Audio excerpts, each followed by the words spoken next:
You're listening to The Lyndia Grant Show. Think on these things with Lyndia Grant. Well, good evening, Radio 1 listeners. You're listening to The Lyndia Grant Show, Spirit 1340 WYCB, right here in Washington, D.C. And I want you to know you can listen live anywhere in the world. Go to Spirit 1340 WYCB. We have an exciting show for you today. My guest, SHARON Malone, MD. She is a board-certified OBGYN practitioner with more than 30 years experience working in D.C., and we're going to be talking to her second. But first, let's go to our own Dr. Julianne Malvo. I'm telling you, Dr. Julianne, and you know, this is a big show today with her and SHARON Malone. I'm cooking with gas. Dr. Julianne Malvo is the nationally known economist. She's a world traveler, the dean, PhD in economics, and a speaker extraordinaire is what I like to call her. So I'm not going to take up any more time. I already cut my opening so you can get started. Go ahead and talk to us today, Dr. Julianne. How are you? I am wonderful, and I'm just reflective and blessed and looking at this nonsense at these university campuses. Mm-hmm. As a former college president, Lyndia, I don't understand what causes you to call the police on your own students. Mm-mm. I just don't understand that. I do know the students, you know, are out of control, but, you know, I was class of undergrad class in 1974. We were out of control, too. I took an axe to the president's office in 1973 what? And told him, you will not cut our scholarships. They were cutting back on black student scholarships. When I look back, I just have to laugh. And that Father Monin was his name. And Father Monin, when I became President Bennett, he said, I hope you find some students who are as rude to you as you were to me. I'm like, okay. And then the students did protest me one time. It was very minor, but they didn't like, we had something called ACEs, where Tuesdays and Thursdays at 11, it was a mandatory hour where we had speakers and films and stuff. And the students didn't like the fact that I took it over when I came. They were doing all kind of little piddly stuff. So they protested me. Mm-hmm. And I didn't do anything. I let them protest. I said, y'all going to get tired of this eventually. I said, y'all don't understand. You cannot play a player. I have protested every leader I've had. So keep it up. Mm-hmm. But as I look at what's going on right now, especially at Columbia, calling the police on your own students, I think is just wrong. Mm-hmm. Students are young people. They're passionate. Many people have been galvanized around what's happening in Gaza, more than 35,000 people killed. Now, I do think that the divestment demand, I've made it before too with South Africa, is a very difficult demand but in any case, top of the news for me really is this. We have it at more than 50 universities. Some of it has gotten out of control. For example, at the University of Southern California, they canceled commencement. Now, you know, you've got grandkids and kids. For black folks especially, but for anyone who's first generation, that commencement is the bomb. You've been waiting for it. Mm-hmm. I remember one time a lady, the girl was from California. At the time I was in Greensboro, North Carolina. They chartered a bus and brought 40 of their relatives to commencement. We didn't have enough tickets for all of them. They didn't care. They put their picnic basket down on the lawn and just had themselves a good old time. And when baby girl crossed the stage, got up and cheered and made all kind of noise. When I said, please don't make any noise. But anyway, this is really catastrophic, the way that some of the young people are being treated. They're suspending young people. Some of them are seniors. It means they won't be able to graduate. I know a lot of people say, well, they should just follow the rules. Well, what are the rules at a time like this? And anybody who's in that age band, you graduated in the late 60s, early 70s, question for you. Did you follow the rules? Mm-hmm. But that's on the top of my list. I'm sitting there, like I said, as a former president, I wouldn't call the police on my students. Yes. But moving right along, let's talk about a few other things. Let's talk about, Lil Mike Johnson. Mm-hmm. He is going to, the Speaker of the House, he's going to need Democrats to save him. Marjorie Taylor Greene is at the, at the pinnacle of her power. She's saying she's going to call for a vote on him. He hasn't called it yet, but she keeps talking crap. as she is wont to do. I think the good news about this is that if Democrats save him, he's going to owe Democrats. And what will that mean? It may mean some more bipartisan legislation and some more progress. Let's talk about Angela Also Brooks, a young lady. Oh, yeah. Astounding young lady who is running for Senate out of Maryland, Prince George's County executive. Billionaire bully David Trone has spent almost $50 million of his own money trying to buy this seat. $50 million, Lyndia, trying to buy this seat. And he says, well, if he pays for the seat himself, he won't be beholden to outside influences. But what will he be beholden to? Think about it. Yeah. You bought your own seat. You're a billionaire. You are going to support monopoly capitalism. You know you are. So look askance, people. Look askance and be clear that this young lady is very deserving of this seat. There's a thing called misogynoir, where you take misogyny, the hatred of women, added to the hatred of black women, and that's what this man, he had the nerve to say we didn't need a senator who needed training wheels. That is demeaning. I heard that. And that's wrong. It's absolutely wrong. Mm-hmm. So it's repugnant. That's all we have to say. It's repugnant. Now I'm going to go international for a minute to talk about the flooding in Kenya. We're looking at dozens, if not hundreds of people who are dying from the flooding. There's nothing that can be done except for international agencies to step in. But we in the United States have to remember that we are part of a global African diaspora, and what's happening in Kenya is reminiscent of what's happening with the water in Mississippi, in Flint, Michigan, and in other places. So you only have 30 seconds. Yes, ma'am. In my last 30 seconds, I guess we'll do all Trump all the time. Brother man got a $9,000 fine. I know it's Trump change for him, but he's going to find himself sitting in a small room. All I have to say is just keep watching. It's unfolding, it's unfolding, it's unfolding. This has been a great news week, Lyndia. I got about 9 more things on my list. I know. I'm so sorry. I don't have but a 30-minute show. But thank you, Dr. Julian, for being here today. Absolutely. Thank you. And a peace and love to Dr. Sharon. All right. We're going to a commercial break. We'll be back in a moment. If it wasn't for my care coach at AmeriHealth, I probably wouldn't be so healthy right now. As a man, we don't get checkups or see a doctor regularly anyways. It's probably just a man thing because none of my partners go either. We know we should, but we just don't, and hope it works out. So what changed for you? AmeriHealth assigned me a care coach, somebody that gives one-on-one help, answer questions, explain things, and help set my appointments. She also helped me understand what having high blood pressure really means and ways to manage it so it doesn't kill me. It ain't nothing to play with. If you're a member of AmeriHealth, ask for a care coach. I'm glad I got mine. At AmeriHealth, if you need a care coach, you can have one. Just call us at 1-877-759-6224 to get connected. 1-877-759-6224. This program is funded in part by the government of the District of Columbia Department of Healthcare Finance. Mayor Muriel Bowser.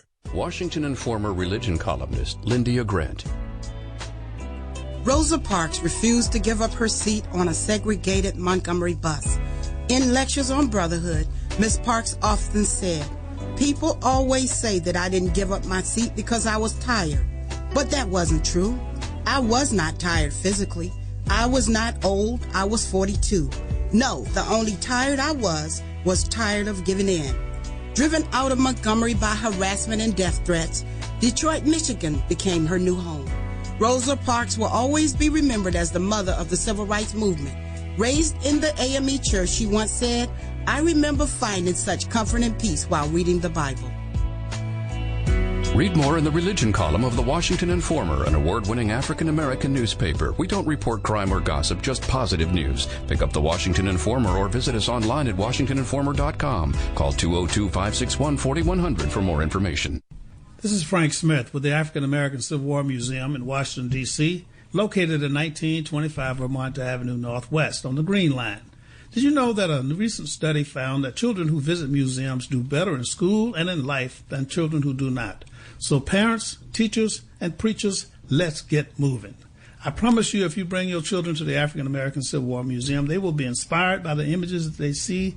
They will be impressed by our living history reenactors who are always available, and they will be involved in our scavenger hunt that takes them throughout our exhibit. That's the African American Civil War Museum, 1925 Vermont Avenue. Our hours are 10 to 6:30 on weekdays, 12 to 4 on Saturdays and Sundays. See it, be inspired. Thank you for listening to the Lyndia Grant Show. And now we're finished with our commercial break. We're going to go to the second half of the Lyndia Grant Show. We're going to talk to my special guest. We've been promoting her all week. And I am so delighted to have with us Dr. SHARON Malone. She is indeed a medical doctor. She is a board-certified menopause practitioner who has practiced medicine in the nation's capital for more than 30 years. She is the chief medical advisor of Alloy Women's Health and a passionate advocate for improved research and education around women's health in midlife. She lives in Washington, D.C. with her husband, Eric Holder. I am so glad to have you here with us today. And let me just welcome you to the show, Dr. Malone. Thank you so much for having me, Lyndia. This is fantastic. I'm proud to be here. Yes, indeed. And just so the listeners will know, I have written a column about her this week and used her book title, Grown Folk Talk, so that I can share with you all more. Hopefully, by the time this show airs, you will have seen that column, and so maybe more of you will tune in. So let's just talk a little bit about your book, Grown Woman Talk. This title reminds me of the old days when grown folks, especially back in the country, they would start talking about something and they were very secretive today. Today they talk around children more than they should, I think. But the title, this is Grown Folk Talk. Has this been a book you have planned to write for many years, a memoir, or was it something that came up and you just got started on it and got it done? Tell us about that. You know what? It was a combination of things, and your take on that is exactly right. You know, the name of the book is Grown Woman Talk because it is that exact thing. You know, when we were kids growing up, and when your parents or your mom would say something and they would start talking about things that you really probably, some things you should have heard, they would shoo you out of the room and say, this is grown folks talk. And I wrote this book with the thought that we're going to have the grown folks talk, but we're going to have it. We're going to have it out here right now in the public sphere. And to be honest with you, it wasn't a book. I didn't think of writing this particular book, I think, until I stopped working. You know, when I left my practice in 2020, sometimes you have planned for it and you know that you're going to leave. And I sort of left. I was part of that great COVID resignation. I left after that first full year of COVID. But I didn't feel quite like I was done. I felt like there was more that I had to say. And to be able to say the things that I had been saying to my patients for 30 years, but to give that information to a broader group of women and to say, because, you know, there's information that we need to know. And I think it's more important now than ever because the nature of how medicine is practiced and how we are going to interact with our doctors is very different now than it was when I started 30 years ago. And so it's imperative that we know more things so we can be better advocates for our health and better stewards for our health as well. Yes, indeed. Well, I have done a lot of type 2 diabetes work. As a matter of fact, Mary Health Caritas DC hired me from hearing me out speaking at Matthews Memorial Church in Southeast D.C. when they were having a seminar about diabetes because everybody know I'm so passionate. And when they heard me speaking and the senior citizens that were in the room listened so attentively, and one lady had tears, and when I talked to her, she said, it was because I didn't know I could do anything about diabetes. I thought it was a death, just something that would kill me, and it was nothing I could do about it. And as important as that is today in my life, when I was reading your book, Grown Woman Talk, I read this section about cardiovascular disease, and you talked about how that disease has killed more women than breast cancer, and so many other things have happened that people are missing. In fact, even the symptoms you talked about that are mild sometimes, that we don't realize that we're having a heart attack or whatever you would call it, a stroke. Mm-hmm. We miss that. So I wanted to use this opportunity to have you help us talk about that a little bit more for people who didn't get to read that. Right. And let me tell you, cardiovascular disease is the number one killer, men and women everywhere around the world. Oh, my goodness. Cardiovascular disease, more people die of cardiovascular disease than all cancers combined. Okay. But yet we don't fear cardiovascular disease quite the same way that we fear cancer. And particularly for women, we're really afraid and on top of it when it comes to breast cancer. But breast cancer, by orders of magnitude, more black women in particular die of cardiovascular disease than die of breast cancer. So we need an awareness campaign such that you understand that cardiovascular disease, and that includes everything, not just heart attacks, but heart attacks, heart failure, strokes, actually what's called peripheral artery disease, which is the number one reason why people lose their limbs, through diabetes and cardiovascular disease, strokes. All of this is cardiovascular disease. And there's not anyone among us who does not have a family member who has suffered from one of those diseases. Exactly. But this is the message, and I think it's a very important message. Just because it's common does not mean it's inevitable. And I don't want people to get complacent and to think that because these things run in my family, that too is going to be my fate. There is a lot that we can do on the prevention front. And that is really the big message in my book. I want you to know all the things that you can do to avoid some of these dire consequences of cardiovascular disease before they happen and not deal with them just after the fact. And then you're spending thousands of dollars on medication. Oh, I love that. It's because after my mom had diabetes and lost both her limbs on her legs, had 7 strokes, and it was on kidney dialysis when she passed on Christmas Day in 2000. That's been 24 years ago, and it changed my life forever. She had 9 children, but it seems like I was the oldest girl and the worst. But it was, to me, I took this banner on sort of like John Walsh did when his son went missing. And so I really care about it. But now I got to add this cardiovascular disease because it's also a part of it. I have to incorporate it in my training, in my talking, in my studying. And I'm just so grateful to have read this book and have gotten some information from you. Talk to the listeners about some of the minor symptoms they might have that they might not even think is even affiliated with CVD. Well, let me tell you, when you're talking about, because cardiovascular disease is so broad, and let me say, it's now every one thing. Let's take hypertension, for instance. Hypertension increases your risk of having cardiovascular disease, a heart attack, or a stroke. Diabetes increases the risk of having a heart attack or a stroke. All of these things are really rolled in together. You can't take one of them by itself because any one of those that you have will increase the risk of having heart disease. But let's just talk about heart attacks for a moment. Heart attacks in women don't really present the same way that heart attacks in men do.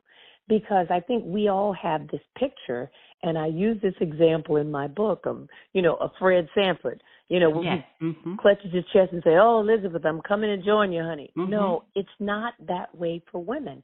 We don't typically have symptoms that are that severe.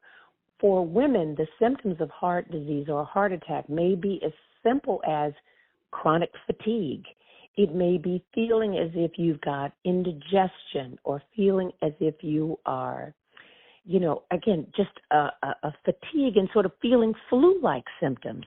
that we tend to minimize because we think because it's not the big drama, let's call 911, when we are actually having symptoms of heart attack that could, again, impact our long-term cardiovascular health. And because of the fact that our symptoms are not that dramatic, do you know that 50% of people, when they go in to see their doctor and they'll get an EKG, they will have evidence of having a prior heart attack that they didn't even know that they had. And it's this cumulative damage, that ends up, and we all know someone who's gotten older and where you get what we call congestive heart failure, where, they've got swelling in their legs, they can't exercise, you can't move around very much. Those are just, again, the long-term complications of cardiovascular disease. So we know that cardiovascular disease presents differently in women, but we don't make women and even some doctors aware of the fact that women present differently. So you know when to go and when to get intervention and when to get treated. But again, as I've told you, Lyndia, I want to back it up 10 years before you get to that point in understanding the importance of, if you have high blood pressure, why it's important to take your high blood pressure medication. Yes. If you have diabetes, and the importance of managing your blood sugar and watching your diet and exercising, because these are the things that will rob you not only of your life, because we all know what that looks like, but they rob you of your quality of life. Yes, that's what happened to Mom. Oh, my goodness. If you lose your ability to be mobile, if you lose your ability to be independent, these are things that are life-altering, not just for you, but for your entire family. Yeah. And I don't want anybody to think that that's just a consequence of getting old. No, it doesn't have to be. And that's why I said I want to change this story about what getting old and what aging healthfully looks like. And that's the advice that I try to give in my book. Well, it is so great. Tell people how they can get it, because I only have a 30-minute show. And we gave them enough, and hopefully they will want to get a copy. And when I put you and your husband on Facebook, I also put you and the book on there as well. And people were contacting me back saying, what is the book?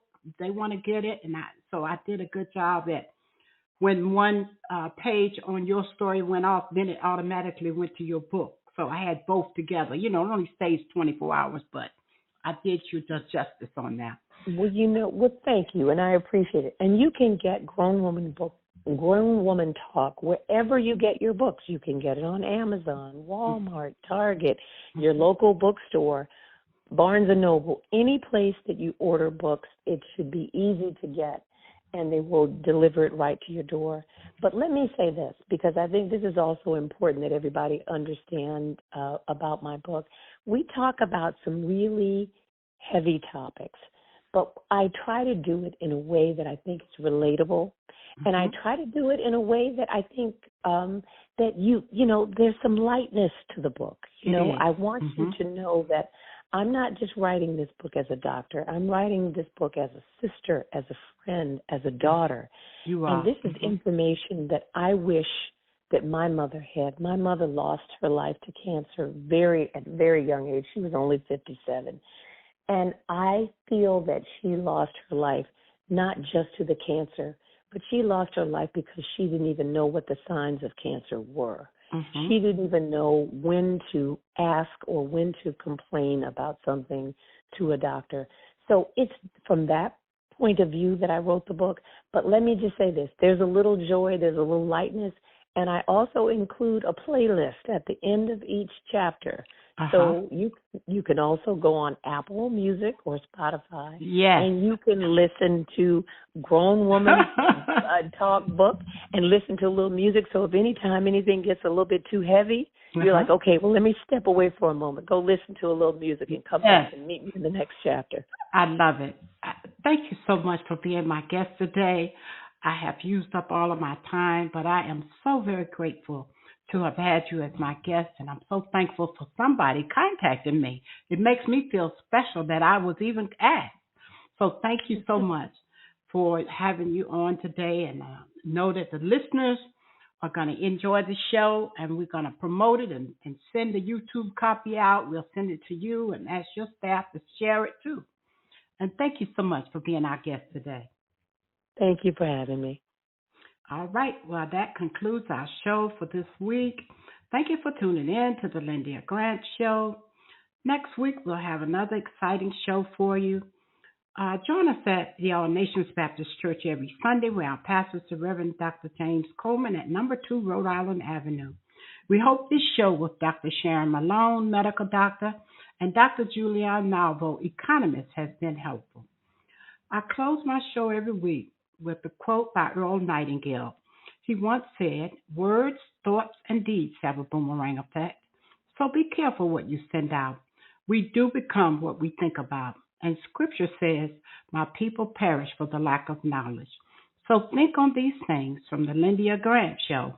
I'm your host, Lyndia Grant. Until next week, good day. Washington Informer religion columnist Lyndia Grant. And that day came. I wonder if there are any of us who have any real idea about how despairing many are today. Do you have any concept at all of how hopeless life appears to be for many young people in our day? On every side, there are troubles, and they don't know where to turn. They find no sense of meaning to life.